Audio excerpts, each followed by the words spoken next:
warahmatullahi wabarakatuh, sahabat Aisyah. Selamat pagi, selamat berjumpa kembali dalam Bedah Editorial Majalah Suara Aisyah edisi Januari 2022.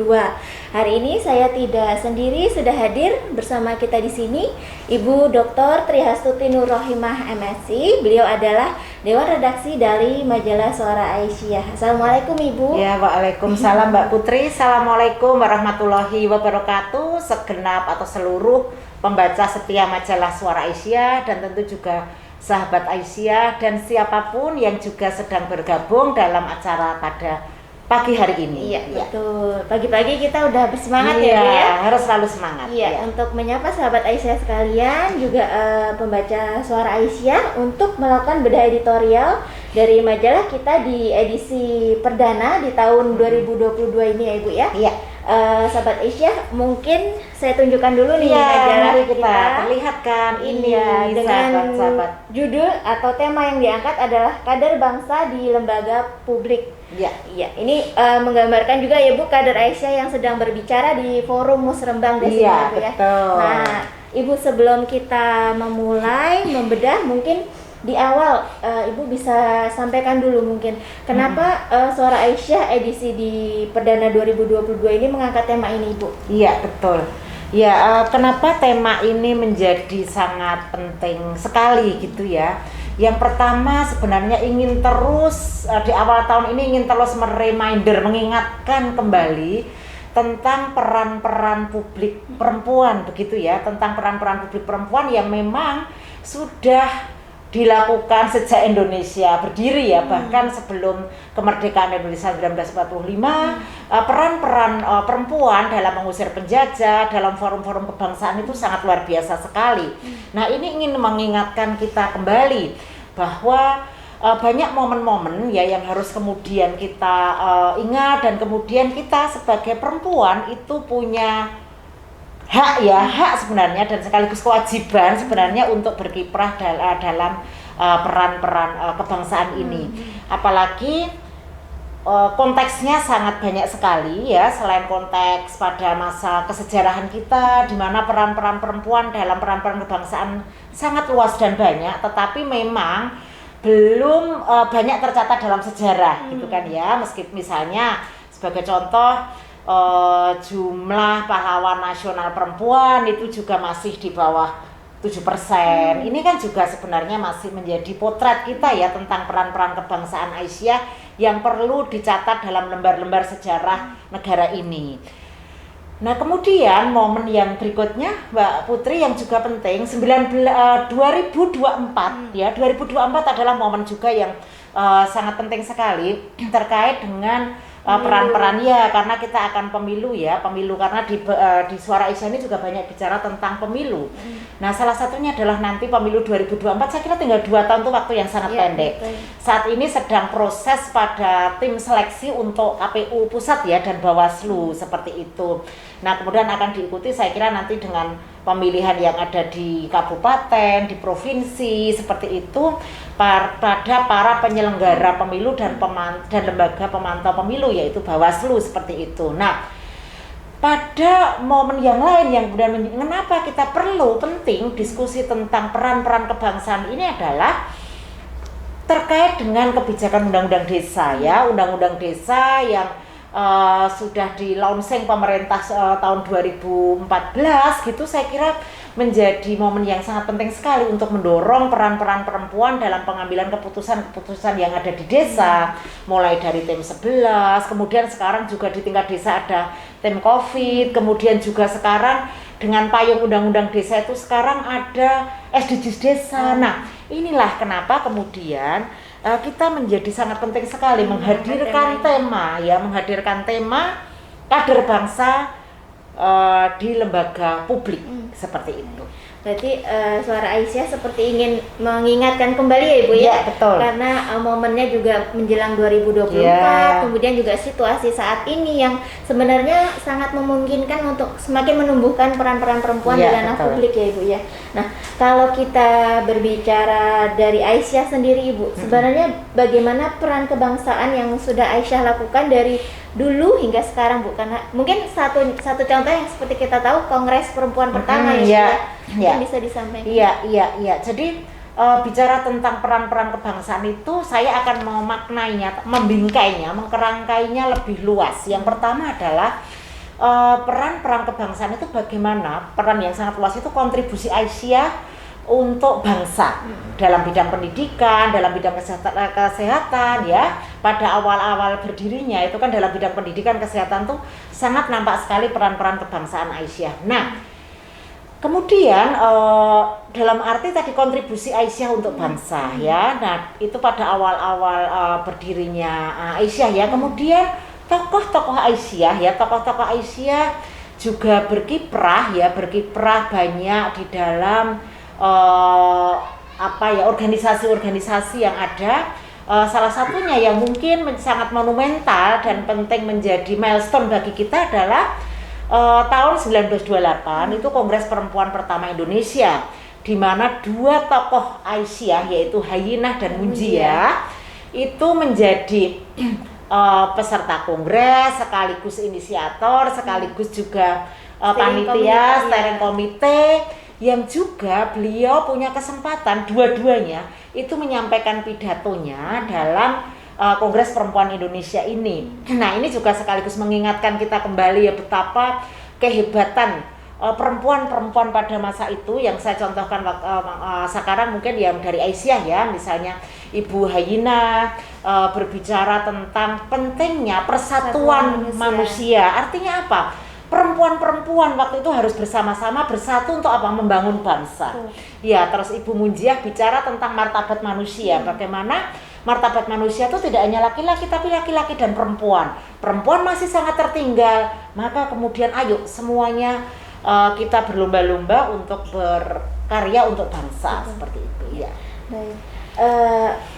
Berarti dari dulu ya Bu ya, bahkan sebelum bangsa ini merdeka, pemikiran bahwa kontribusi perempuan itu harus didorong itu sudah ditelurkan oleh Serikandi-serikandi kita begitu ya. Nah, kalau kita bicara landasan Ibu, apa saja mungkin landasan bagi kader-kader Aisyah untuk dapat berkontribusi dalam peran kebangsaan ini? Kenapa perempuan itu harus berkontribusi sih? Kalau dalam Islam pandangannya seperti apa? Iya, betul ya.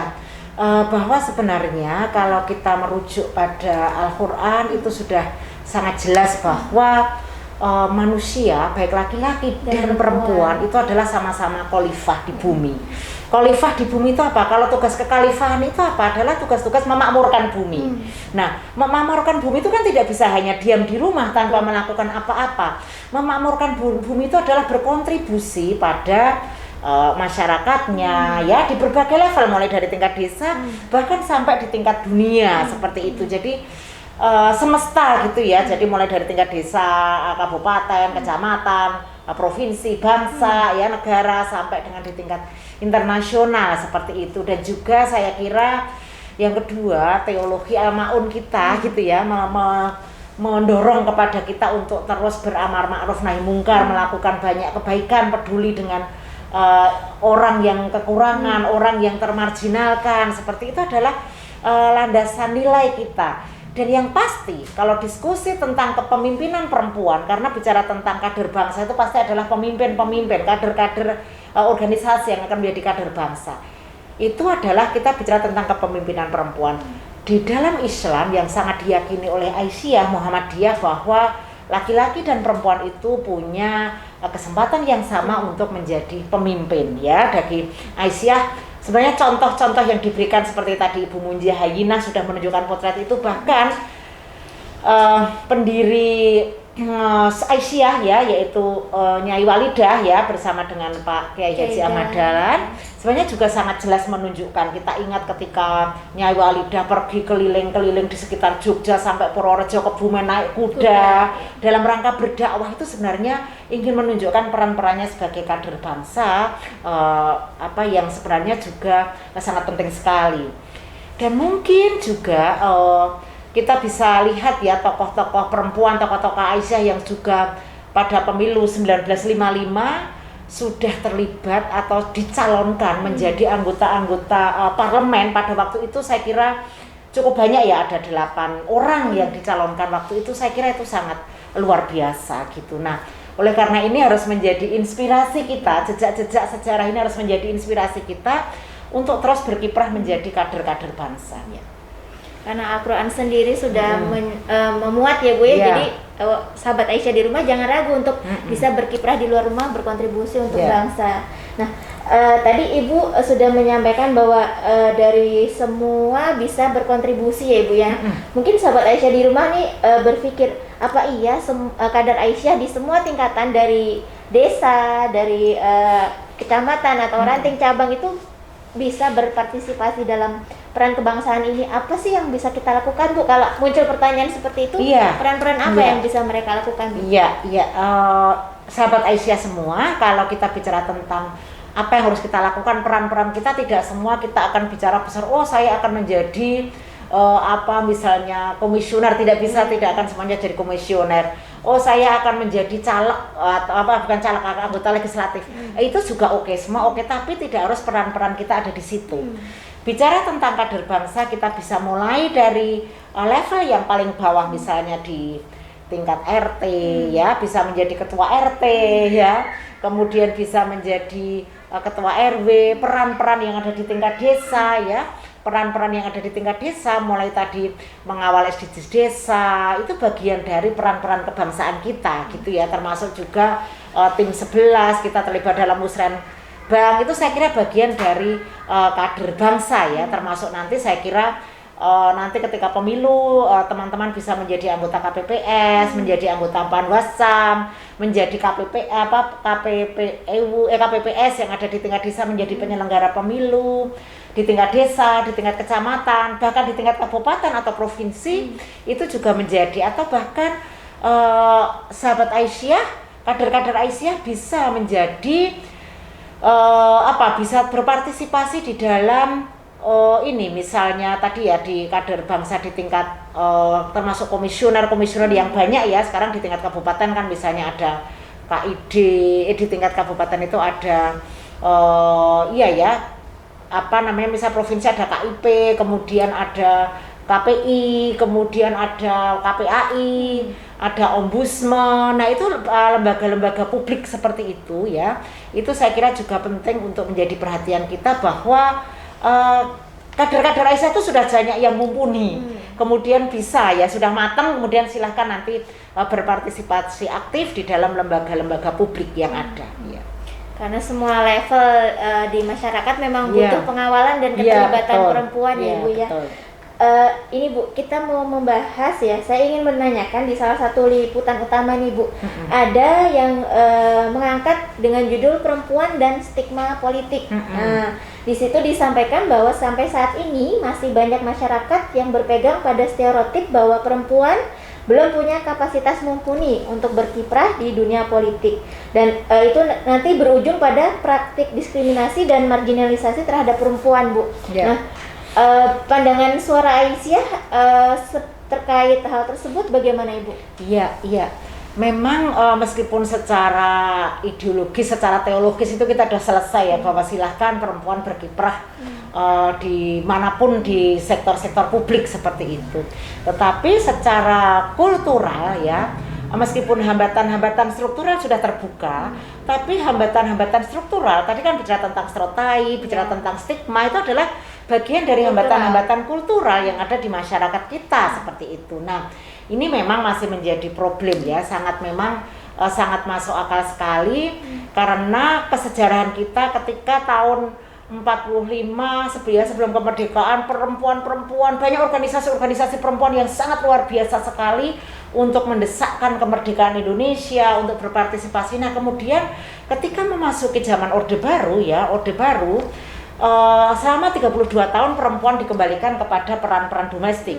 Organisasi-organisasi perempuan itu banyak dikontrol dan dikendalikan untuk tidak mengambil peran-peran politis ya. Peran-peran politis itu peran-peran pengambil kebijakan, hanya sebagai supporting system, mobilisasi gitu. Nah, itu juga termasuk stigma-stigma, stereotip yang dikembangkan itu sebagai bagian dari untuk meminggirkan perempuan dalam sektor-sektor publik seperti itu. Nah, oleh karena itu kita sekarang sudah punya banyak kesempatan, ayo kita berbangun bersama menghilangkan stigma, stereotip itu yang saya kira juga masih cukup kuat. Misalnya stereotip bahwa perempuan dunia politik adalah dunia laki-laki. Makanya kan kemudian sangat masuk akal kalau rapat-rapat sampai malam sekali, sementara perempuan masih dibebani pekerjaan-pekerjaan domestik. Ya, hal-hal seperti itu ya, tanggung jawab yang distereotipkan, yang diperankan bahwa perempuan itu punya kewajiban di peran-peran domestik, sementara laki-laki tidak. Ini juga menjadi, kalau perempuan sukses di publik nanti ditanya, loh, dia gimana domestiknya? Seperti itu. Nah, itu tidak akan pernah terjadi pada mungkin kader-kader bangsa yang laki-laki. Sebenarnya ini adalah bagian dari stereotip yang masih harus terus. Nah, yang selanjutnya adalah kultur politik kita itu sangat maskulin. Competitiveness ya, persaingan yang dilakukan sebenarnya kan perempuan itu harus saling mendukung ya, saling menguatkan untuk kemudian untuk kesejahteraan perempuan dan anak-anak, dan tentu untuk kesejahteraan semua, seperti itu. Gitu. Iya. Padahal kalau tadi Ibu menyinggung tentang ranah domestik, seharusnya laki-laki dan perempuan pun bisa berperan sama di ranah itu ya Bu ya. Jangan hanya ditanyakan ke pihak perempuannya gitu. Nah, kalau Ibu mungkin bisa menyampaikan lagi nih Ibu. Tadi kan Ibu sudah menyebutkan bahwa untuk memperjuangkan kepentingan perempuan dan anak-anak. Nah, sebenarnya mengapa kiprah perempuan dalam peran kebangsaan ini harus terus kita dorong agar semakin banyak yang berpartisipasi, Bu? Iya, betul. Jadi saya sampaikan lagi ya bahwa seperti saya tadi, politik kita tuh sangat male dominated ya, sangat didominasi oleh logika-logika laki-laki, bukan jenis kelamin laki-laki ya, tapi logika-logika dan kultur laki-laki. Itu tadi mulai dari persaingan, kemudian kurang memahami kebutuhan perempuan, ya kan, misalnya terkait dengan isu-isu khusus misalnya kesehatan reproduksi, ya kan, isu-isu angka kematian ibu. Ini kan isu yang spesifik yang perempuan hanya yang bisa dipahami ya. Tetapi ini belum tentu ini akan menjadi kepentingan politik atau kebijakan di tingkat nasional sampai di tingkat daerah atau bahkan desa kalau tidak ada perempuan-perempuan yang berkiprah di sana. Padahal sebenarnya masyarakat kita ini, dunia kita itu adalah dunia yang isinya adalah ada laki-laki dan perempuan.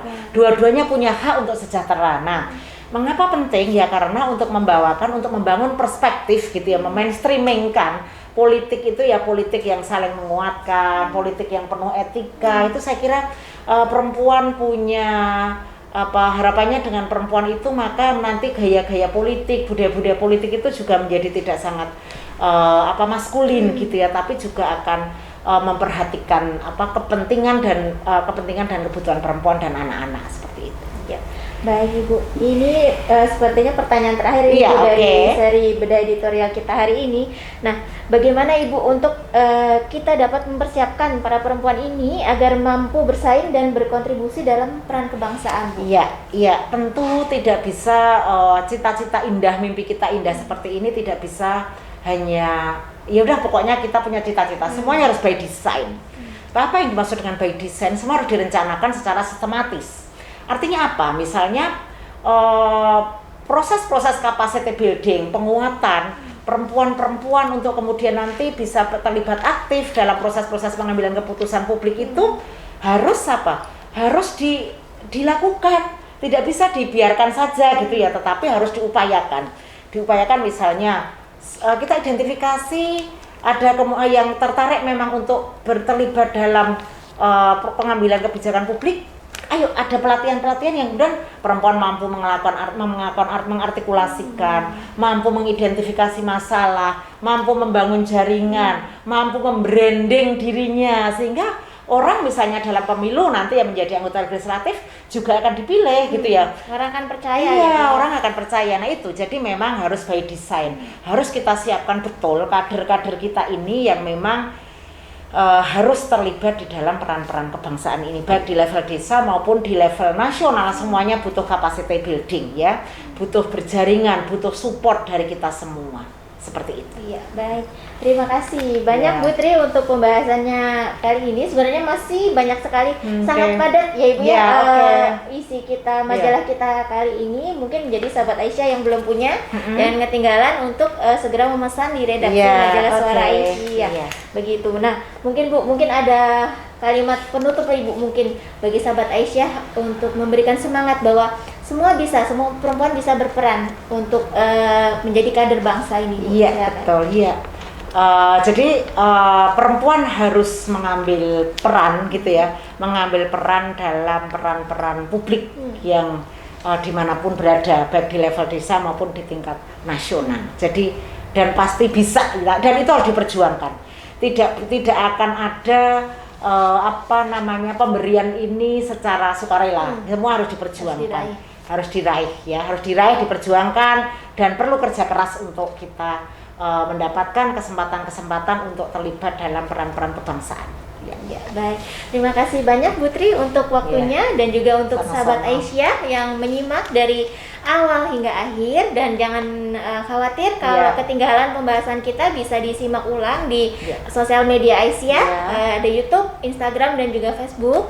Dan jangan lupa like, follow dan juga komen. Juga untuk mengikuti kembali bedah editorial kita edisi bulan depan ya Ibu ya. Iya, oke. Ya. Baik, terima kasih banyak sahabat Aisyah. Sekali lagi saya ucapkan, kita akhiri. Wassalamualaikum warahmatullahi wabarakatuh. Waalaikumsalam warahmatullahi wabarakatuh. Sampai jumpa kembali sahabat Aisyah dan seluruh pembaca majalah Suara Aisyah.